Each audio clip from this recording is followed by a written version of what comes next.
लो guys, अगर मैं आपको याद दिला दूँ क्वाड्रेटिक इक्वेशन में अब तक हमने अल्फ़ा बीटा वाले जो रूट्स होते हैं फाइंड आउट करने के, फैक्टराइजेशन हो गया, कंप्यूटिंग स्क्वायर हो गया, इसका फार्मूला, सारी चीज़ें पढ़ ली है। अब हम आ गए हैं हर चैप्टर के लास्ट में जैसे होता है एप्लीकेशन बेस्ड क्वेश्चन, तो वैसे इसमें भी है। ठीक है, तो बेसिकली हमें इसमें क्या करना है, ये जो एप्लीकेशंस हम सॉल्व करेंगे क्वाड्रेटिक के बेस पे, तो कहीं ये कहाँ यूज़ होते हैं, डेली लाइफ में भी, finding solutions of some practical problems. अब कैसे यूज़फुल होते हैं वो एक क्वेश्चन के माध्यम से हम देखेंगे।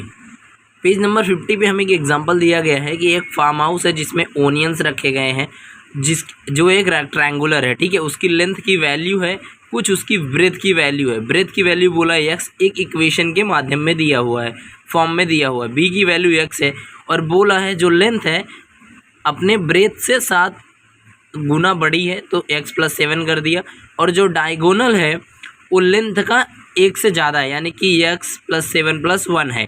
ठीक है, तो इसको समझते हैं पहले हम लोग। तो मैंने मान लिया ब्रेथ को x मान लिया, तो लेंथ मेरी हो गई x + 7, diagonal x + 7 + 1, x + 8 metre हो गई।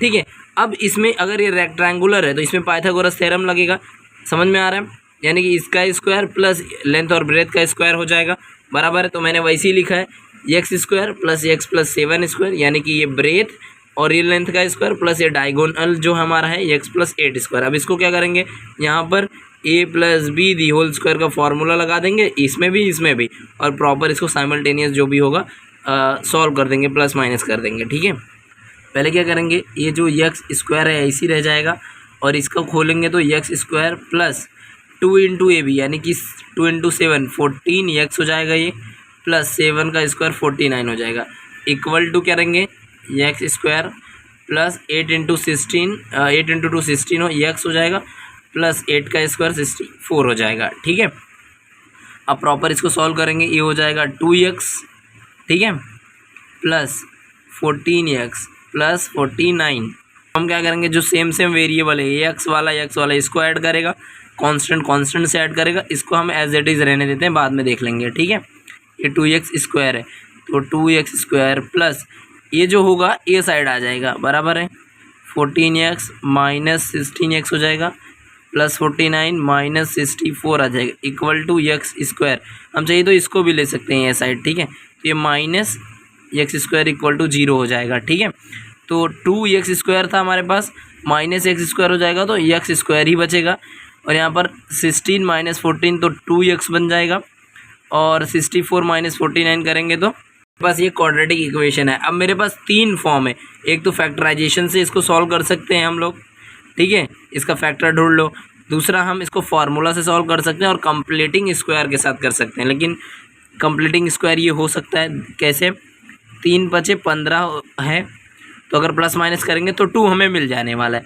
तो हम क्या करेंगे, हमें -2 चाहिए, तो बड़े के माइनस में कर देंगे, और हमें इसको सब्ट्रैक्ट करना है तो इसको प्लस करना पड़ेगा, यानी कि हमारे पास आ जाएगा x²। अब ये दोनों की जगह, इसकी जगह ये दोनों को रख देंगे, तो यहाँ पर क्या लिख देंगे, -5x + 3x - 15 इक्वल टू 0। ठीक है, अब क्या करेंगे, दोनों में कॉमन लेंगे, इसमें से x आ जाएगा, दोनों में x आ जाएगा, यहाँ x -5 बचेगा।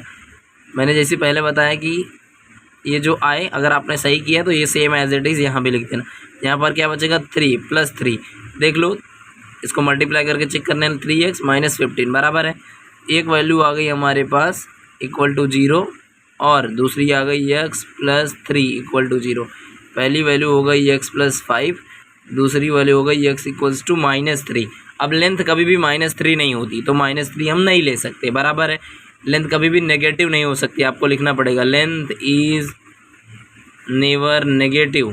ठीक है, तो x की वैल्यू हम 5 कंसिडर करेंगे, और इसको क्या करेंगे, इसी हिसाब से हम लोग x की वैल्यू 5, यानी कि हमारा जो ब्रेथ की वैल्यू होगी वो 5 हो जाएगी, और लेंथ की वैल्यू क्या थी, x + 7 थी, यानी कि 5 + 7 मतलब 12 मीटर हमारी लेंथ जो आ गई, 12 मीटर आ गई।